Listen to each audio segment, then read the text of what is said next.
Alright guys, welcome back to the channel. Today I got an extra special episode for you. It's the very first tool review that I'll have done in a very long time, but it's definitely worth a watch. The Jackery EXPLORER 240 Portable Power Station. I really like what I've read about this in the sense that it's a large capacity battery that has multiple options as far as discharge is concerned, be it a household outlet, a car charger type outlet, or a USB port. Jackery is a company that's based in Fremont, California, and living in California myself, I decided to kind of keep it local per se and give it a shot. Now this was about $235 on Amazon. That included a $15 off coupon. Typically the normal price I see on Amazon for these is about $249. Now before I get a bunch of negative comments and thumbs down from the airgun guys, why should you care about a portable power station? Well, if you're anything like me, part of the reason that you have an airgun in the first place is because you like to be in the outdoors and you like to hunt and you like to kind of get away from it all, as it were. Now in theory that sounds really cool, but once you get away from it all, you're actually away from it all. So you're away from the modern niceties of power, you're away from the modern niceties of being able to plug something in directly. You're kind of limited to that 12 volt car power, 12 volt USB charger, whatever you may have. If you're really kind of a prepper type person, you might have a power inverter in your vehicle. Like, oh, I'm going to plug this into my cigarette lighter and be able to get household current out of it. But it's very limited, usually between 1 and 250 watts. Sometimes people who get away from it all might actually not be able to medically get away from it all in the sense that maybe you need a CPAP to sleep. This has been advertised to be able to run a CPAP. So if you're on a hunting trip, you're not going to have to worry about dying from sleep apnea. You'll just be able to bring your CPAP with you and plug it into this external power source. Alright guys, let's get into it. Behold the Jackery EXPLORER 240. Now this soft case was purchased extra. I kind of figured with an item that's worth about $250, it was worth the extra $39 to kind of get a case for it and maybe keep it more secure and safe. This is the actual power station itself. Right away you can kind of see it's got a compact build to it. Feels sturdy, feels like this is kind of a more rugged, kind of impact resistant plastic.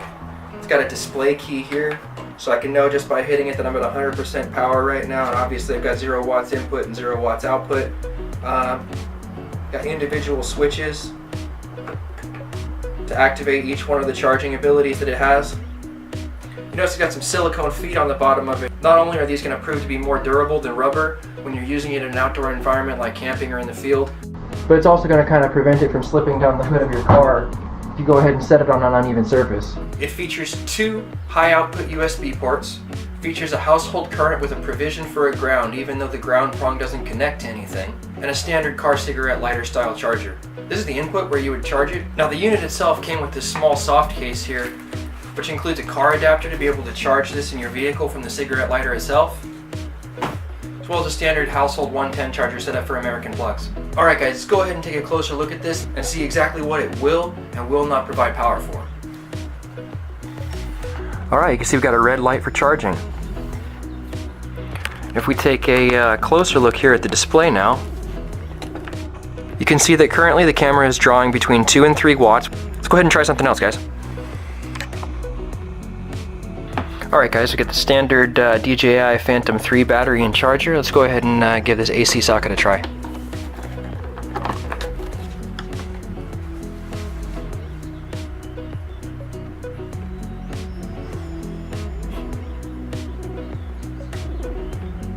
Alright, there it goes, and you can see the LiPo battery indicator is now flashing.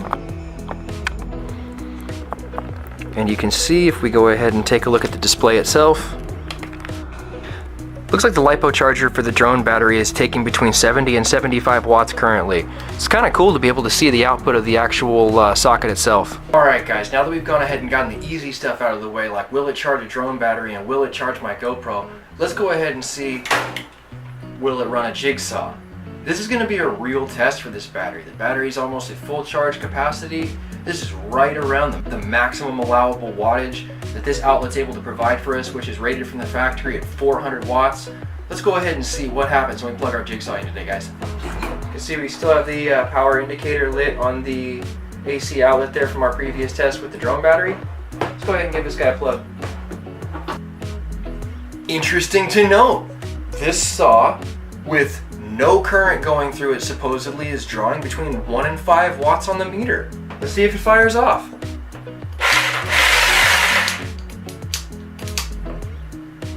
Oh. Nope. We hit a limit. Will the outlet come back on?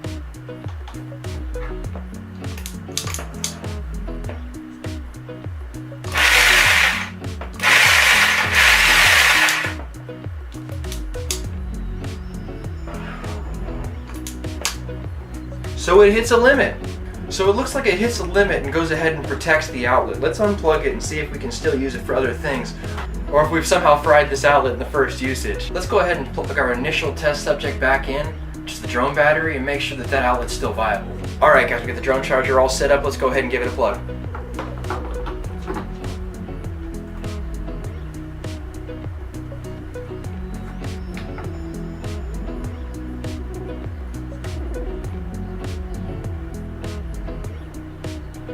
Alright guys, there it goes. Just like always, the DJI charger takes a little bit of time to sense what level the battery is out before providing a charge. Once that small interval of time passed, immediately began charging the battery once again. It looks like that outlet's good to go. Now what does this tell us about this unit? That tells us that the active protection that's on that outlet is on top of things. It's not going to let the battery overamp as far as the output is concerned, fry the socket, or maybe fry the battery as far as being able to take a charge next time. It's going to stay well within the confines that the manufacturer designed it to. Since we have the drone battery plugged in, let's go ahead and take it one step further and see if we can also charge a drone controller at the same time. Alright guys, we're totally successful in that attempt to try and charge multiple items on the same power source. Let's go ahead and check back in as far as the capacity is concerned, see what type of a voltage level we still have within the battery itself, or if it's gone down at all. Alright guys, you can kind of see over there on the drone accessories, you can see the red lights of charging on the accessories themselves, as well as the green lights indicating that power is being supplied from the Jackery EXPLORER 240. Let's go ahead and hit the display key so we can see if the power level within the cell itself is diminished any under these tests. Alright guys, you can see on the display there we're pulling about 66 watts currently, and we have about 97% cell capacity left at this point. The draw kind of fluctuates as far as the output is concerned, sometimes up to close to 100 watts. It's like about half the capacity that this has the ability to output. So it's not uncommon to see a drop of a few percent when you're pulling about half the allowable output.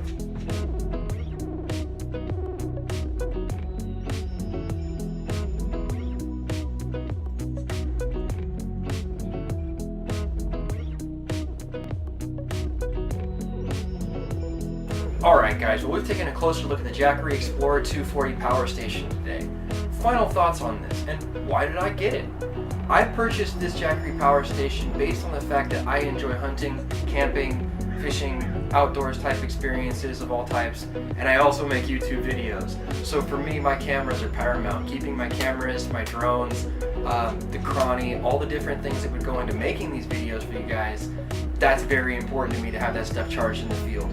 That's why I purchased this. I also purchased this for the convenience of use for smaller items when we're camping, like an LED light string or potentially lighting around your campsite that you might want to be able to plug in instead of rely on batteries for. Is this going to run tools? Is this going to run a high pressure air compressor? Is this going to run the big stuff that you would normally associate it with having a generator for? No. But this definitely is a huge upgrade over the smaller power banks that a lot of people seem to use. One of the main things that drew me to this specific model was the fact that you're able to charge it with a solar panel. Now the solar panel is sold separately, but I will be reviewing that in just a few days in a later episode. Make sure you smash that subscribe button with the notifications so you can stay current on top of what we got going on the channel. Also, if you like this video, make sure you leave that thumbs up.